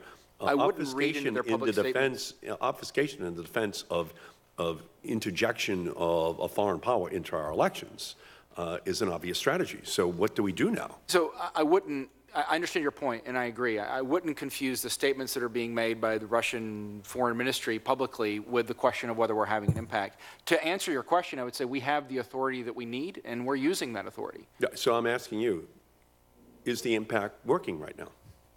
Or are they just continuing and escalating, in your opinion? Well, I would reference what Director Coates said and what Director Wray said, that this is broad and deep. It's ongoing. We're not at the levels that we saw in the lead up to the 2016 election. It is a very serious threat. It's an ongoing threat. We have an interagency process and set of structures to confront it. Well, I think that it's time to have the interagency meeting that 10 weeks out that makes the decisions as to whether or not we increase those sanctions. With regard to the discussion between Mr. Putin and Mr. Trump and the New START treaty, can you tell us what happened in that discussion between the two of them? These were not deeply substantive discussions. The only agreement that came out of Helsinki was for the two national security councils to meet again, which they're doing this week. So you're saying there was no extensive discussion about New START between the two of them? I think both the President and the Secretary have been clear on that publicly. Okay. Now, with regard to the INF treaty, was there a discussion between Putin and Trump on that issue? I'm not sure what has been said publicly about that by the President, and I want to respect executive prerogative and not get into the private details of a conversation between these two leaders. Have you been briefed on any conversation that took place between Trump and Putin on the INF treaty? I have received the information I need to do my job as it relates to Russia. Does that mean that you have been briefed on the INF treaty?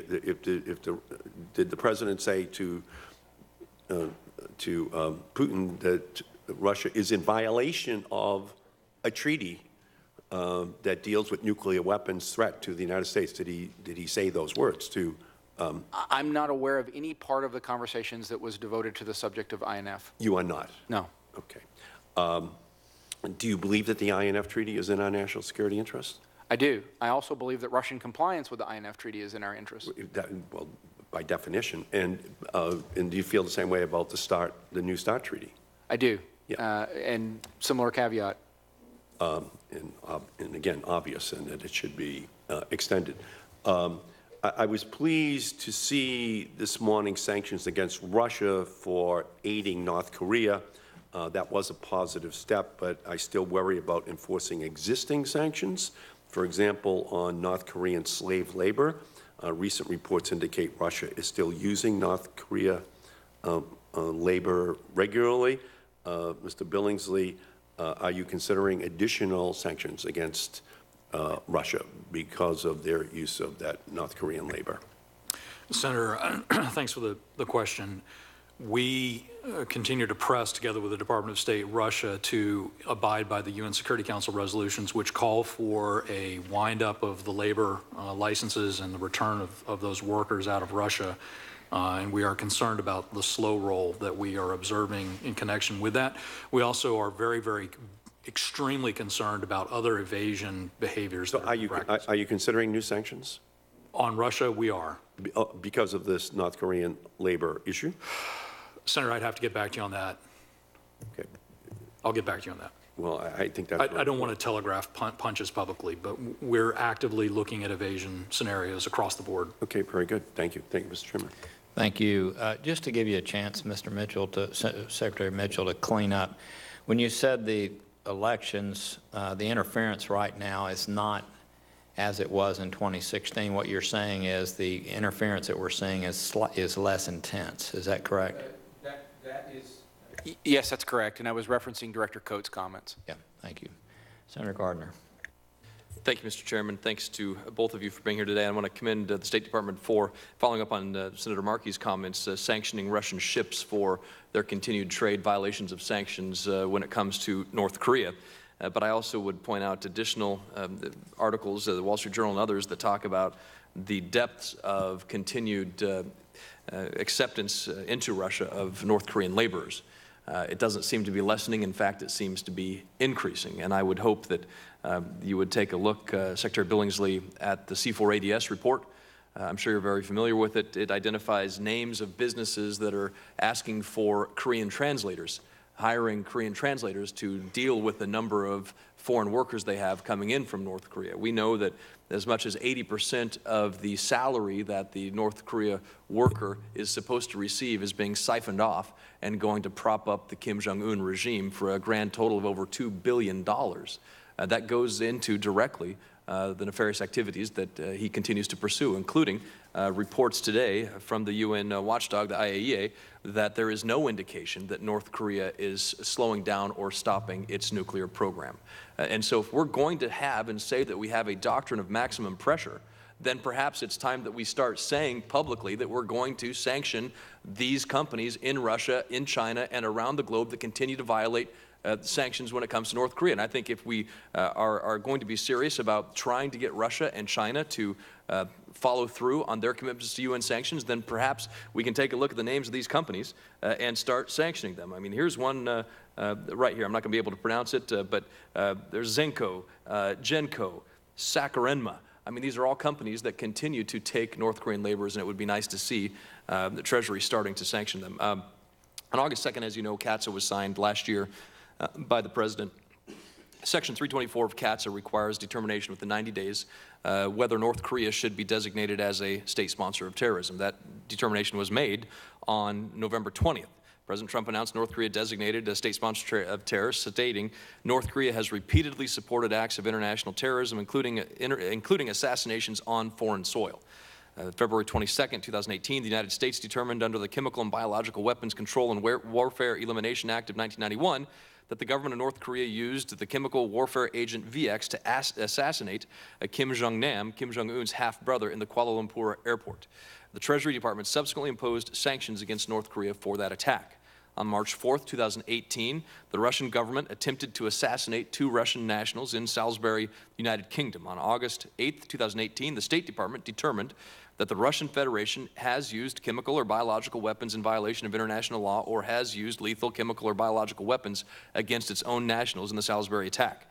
The Treasury Department subsequently imposed sanctions against Russia for that attack. On April 24th, I introduced, along with Senator Menendez, and I know he's talked about this today as well, a language identical to the CAATSA provisions regarding North Korea, requiring the State Department to make a determination whether Russia should be designated as a state sponsor of terror. Language was also included in the Defending America's Security from Kremlin Aggression Act, DASCA, introduced by Senators Graham on August, myself and others, August 2nd. I wrote in an op-ed not too long ago that the moral case for such a designation is sound, designation of Russia as a state sponsor of terror. Russia has invaded its neighbors Georgia and Ukraine. It supports the murderous regime of Bashar al-Assad and our enemies in Afghanistan. and it is engaged in active information warfare against Western democracies, including meddling in the 2016 United States election, and as we've talked about here, continuing to attempt to influence the elections going forward. To both of you, do you believe that the Russian Federation has repeatedly supported acts of international terrorism, including assassinations on foreign soil? Mr. Billingsley, yes or no? Senator, they've definitely engaged in outrageous behavior. The Salisbury attack is unacceptable.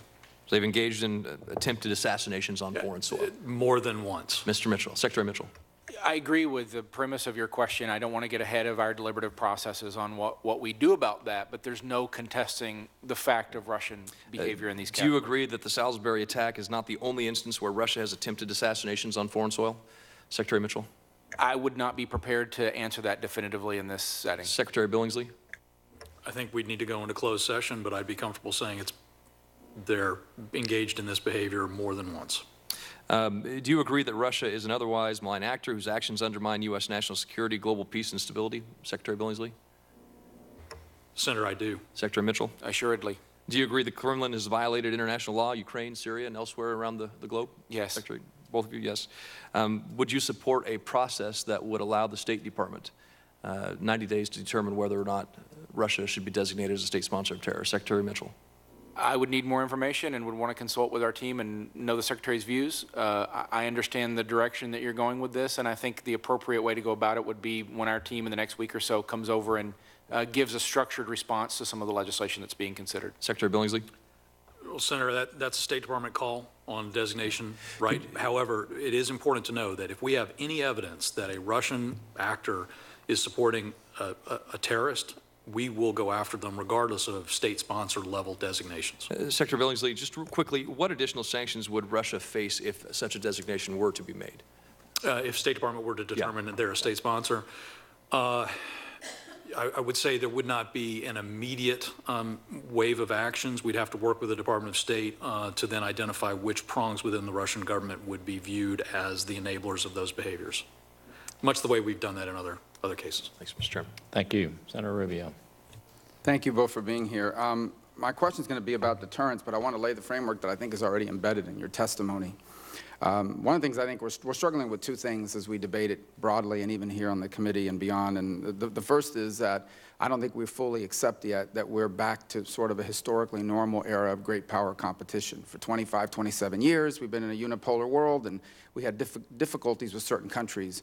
Now we have a near-peer competitor in China for the first time in a quarter century, and we have, at least in the military realm, a near-peer competitor in certain spheres, geopolitically as well, in Russia. And in that realm, the second thing I think we struggle with is the notion that informational warfare is not warfare. It is warfare by different means. It has always been a part of warfare. The difference now is that propaganda and efforts to divide, demoralize, confuse the enemy, you can do it electronically now. And so what's happening now is not a part of an effort to help Republicans, Democrats, independents, vegetarians, whatever party you want to take. It is an effort to help divide us against each other and weaken us internally and from within. That's a tactic. And in terms of our policies, you see some of the simplistic way people approach us. There's one group that almost argues we shouldn't be talking at all to them, right? And which I think is, despite my deep antagonism towards Vladimir Putin, what he represents and the things he's done, I don't want to see a shooting war because it would be catastrophic for the world. And so at a minimum, that should keep you engaging and talking and working where possible within the context of understanding you are in a competition more of his making than ours, but nonetheless one that he believes in, a zero-sum one in which he can only get stronger if we get weaker. And the flip side of it is if we just talked, if we just were nicer to each other, we would be able to get along better, which is also false because at the end, it goes back to what I just said. He views this as a zero-sum competition, and the only way he can be stronger and restore Russia to greatness, at least his vision of it, is by us to be weaker. And so in that competition, everything we're debating here is about the tactics they're using, right? They can't compete with us economically. They can't necessarily compete with us militarily in terms of projecting power all over the world. But what they do very intelligently is a low investment in military intervention in exchange for influence in the Middle East. So he's now becoming a power broker in Syria, in Libya, in different parts of the world because he's got enough airplanes and enough troops on the ground to make a difference there. He's even trying to finagle his way somehow into the North Korea talks. He wants to be a player in that. He You see in Europe, there was an article yesterday about a growing number of European countries after new elections, far left and right parties have come to power that are potentially moving those countries closer to. I think he went to the wedding, is it the Austrian Prime Minister, is that right, or President? Yeah, and Foreign Minister. And then, of course, the asymmetrical means that we're discussing, which are part of it. To them, it's a very low-cost way of getting into our, getting in our heads and in our society and dividing us against each other. So in the context of all of that, if we can finally accept the fact that we are in a sort of, I mean, we are really in a great power competition with China, and in some ways a similar competition with Russia. They're not as big as China. They don't pose the same economic challenge as China, but nonetheless enough that we have to address it.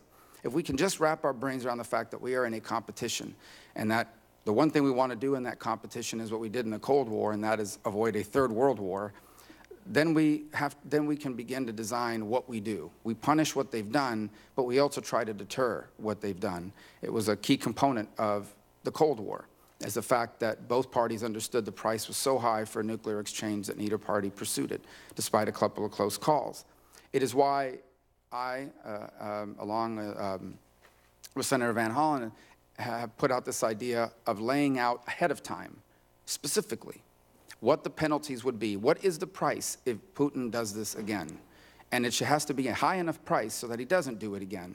And the notion of it is, if you know ahead of time how much it's going to cost you if you do it, you might be less likely to do it. I can't guarantee he won't, but I can guarantee that if he doesn't think the price is high enough, he will.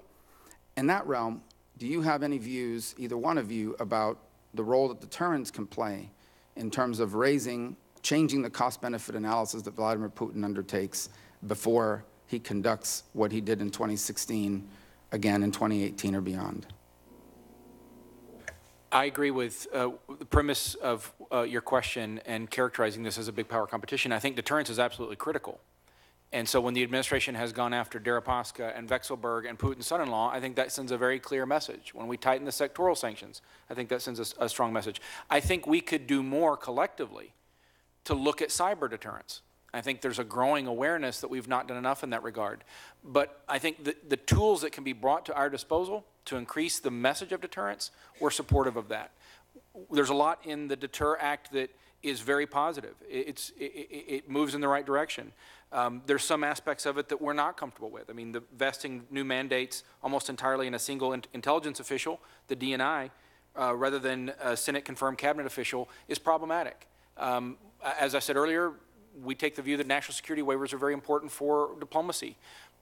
Our team is preparing some structured responses to the legislation. We'll be providing in coming days and look forward to engaging with you more closely on it. But I agree overall with what you've said. Deterrence is critical. And I know I'm over time. I just want to comment that as far as the Deter Act is concerned, I recognize, at least speaking for myself, I think Senator Van Hollen does as well, that if we want to pass it and turn it into law, there are changes we will need to make because we need the administration to sign it. And we want to do it. Our goal is to pass a bill that deters, not to necessarily have the original product become the law per se, but it needs to be strong enough.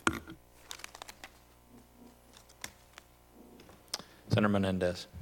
Well, thank you, Mr. Chairman. I have a few other questions. Secretary Billingsley, let me ask you, expectations, I think, among the Senate was that you would continue to impose sanctions on oligarchs, but clearly you've decided to diminish pressure. You haven't designated any oligarchs since April 6.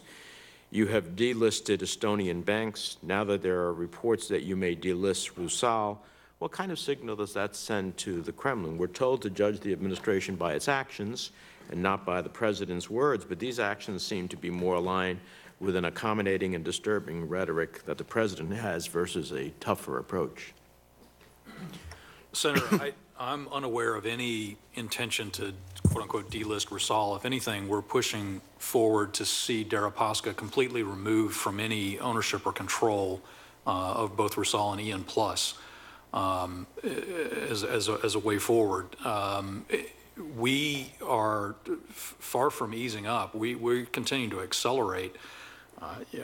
If we just look at the cyber sanctions, we've sanctioned 3 times. Let me interrupt you for a moment. Yes, I want to focus specifically on oligarchs. on the oligarchs. And in that respect, unless I'm wrong, there has been no designation since April 6. And you have delisted Estonian banks. I'm glad to hear you're not delisting Rusal, at least not intending to. But, one of the elements, you don't become an oligarch in Russia unless Putin makes you one, right? So at the end of the day, this is his satellite universe of people who support him and maybe even part of his monies at the end of the day. So I hope you'll create a greater focus on that, because that's, I think, critical towards our goals here. Let me also ask you, while I'm directing questions to you, the Obama administration imposed sanctions on the FSB and GRU following the 2016 election. How many of those officers' accounts have been frozen? Do you know? On the GRU officers, I don't have that information at hand. Could you get an we'll get that to you. FSB officers as well? Yes, sir. And how much money did those individuals lose as a result of any sanctions, if there are any as it relates to them? I'll have to take that for the record, Okay. sir. Now, Secretary Mitchell, let me, I have a high regard for you, but it gets a little diminished when you do things that I think are political in nature. You mentioned the mighty river comment as it relates to the previous administration. Well, that was 2009. That was before Crimea. That was before the invasion. That was before the Obama administration levied sanctions against Russia for its invasion of Crimea. That was before when the president ultimately went ahead, and that's why Russia is not part of the G7 today. It's also when it became aware that Russia was interfering with our elections, that it did pursue sanctions against the GRU and the FSB. That's why it made a commitment reaffirming NATO's commitment to extend membership to Georgia, and I could go through a long list. So I'm not sure that that type of comparison that you attempted to make is in our collective interests at the end of the day. But I do want to ask you, the president at the Helsinki press conference announced the establishment of a high-level working group to include business and economic leaders from Russia and the United States. I thought it was our policy to put economic pressure on the Kremlin to stop attacking our elections, its illegal occupation of Ukraine, its war crimes in Syria. Why are we promoting business ties with a regime that we are actually trying to severely sanction? Both of the things that you've said, Senator. Well, I only have one question, so okay, I'll respond to the second thing. I have limited time, so you can respond to my question. Look, I think Helsinki, what came out of Helsinki, other than an agreement for the two national security councils to meet, was to explore the concept of two things: a business council of some kind, details to be determined, and an academic exchange, a track to Dartmouth type thing like we did during the Cold War. We're assessing right now what, if anything, would be the composition or way forward on either of these. Well, it just seems counterintuitive that we're trying to affect the Russian economy and then we're trying to create business ties. Let me ask you this. Increasingly, Russia provides a vital source for oil and aviation fuel to North Korea. And there have been reports that at times when China has slowed its exports, Russia has stepped up to fill the breach. So whether it's part of a broader strategy to increase Russian influence in Asia, or merely an effect to make mischief and complicate our efforts to deal with and constrain Pyongyang, it's clear that Moscow intends to play a role in North Korea, and not one that's helpful. What are your thoughts in this regard and how we best deal with that? I agree with that characterization. Russia is not being helpful in many regards with North Korea. Look, I mean, on one hand, they're part of the United Nations Security Council consensus that's critical for maximum pressure. On the other hand, they appear to be working against many of the measures that they themselves have supported in the National Security Council. What I would say is on an ongoing basis, we're looking very carefully, whether it's Russian behavior on DPRK, Syria, across the board, we're looking on an ongoing basis at all of these things and the authorities at our disposal for responding to it. Finally, Mr. Billingsley, congratulations. I just got notification that you have been nominated to be the Undersecretary for Civilian Security, Democracy, and Human Rights. I look forward to our conversation as it relates to that potential new role. Thank you, Mr. Chairman. Thank you, Senator Menendez. Thank you both for your testimony today. We hold lots and lots of hearings here. Very seldom do we get as clear and direct answers as we've got from you. And you are both great representatives of the United States of America, and this committee sincerely appreciates your service. On behalf of the American people, thank you for that. That concludes this hearing, and the record will stay open for questions for the record until 5 p.m. tomorrow evening. With that, the committee is adjourned.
This is just one of 2 hearings ongoing today about the United States and Russia. If you want